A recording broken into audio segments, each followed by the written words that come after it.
La banalité du mal, une réflexion sur l'ordinaire et l'atroce.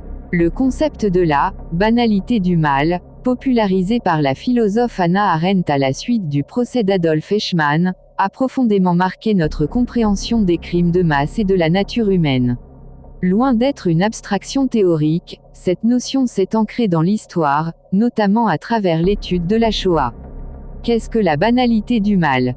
Pour Arendt, le mal n'est pas toujours le fruit d'une perversion extrême, d'une idéologie fanatique ou d'une folie meurtrière. Il peut surgir de manière banale, chez des individus ordinaires, simplement en raison de leur incapacité à penser par eux-mêmes et de leur soumission aveugle à l'autorité. L'absence de pensée, Eichmann, selon Arendt, n'était ni un monstre ni un sadique.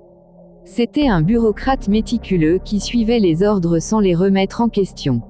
Il était incapable de penser de manière autonome, de se mettre à la place des victimes et de juger la moralité de ses actes.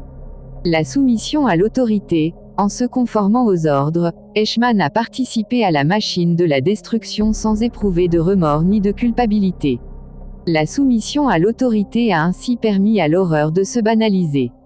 La perte du sens des responsabilités, les individus engagés dans des actes atroces peuvent se décharger de leurs responsabilités en prétendant n'avoir fait qu'obéir. Ils se perçoivent comme de simples rouages d'un système plus grand. Les implications de la banalité du mal.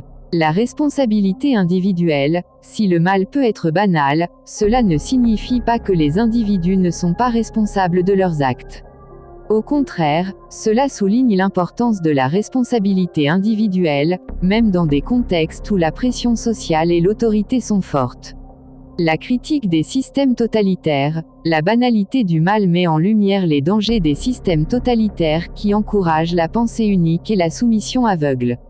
Le rôle de l'éducation, pour lutter contre la banalité du mal, il est essentiel d'éduquer les individus à la pensée critique, à la responsabilité et au respect de la dignité humaine.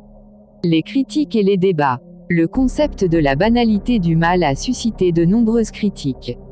Certains estiment qu'il minimise la dimension intentionnelle et idéologique des crimes nazis. D'autres soulignent que la banalité du mal ne rend pas compte de la complexité des motivations humaines. La banalité du mal aujourd'hui. Bien que le concept ait été forgé à partir de l'étude de la Shoah, il conserve une grande pertinence aujourd'hui. Il nous invite à une vigilance constante face aux dérives autoritaires et à la banalisation de la violence. Il nous rappelle également l'importance de cultiver notre sens critique et de ne jamais céder à la facilité de la pensée unique.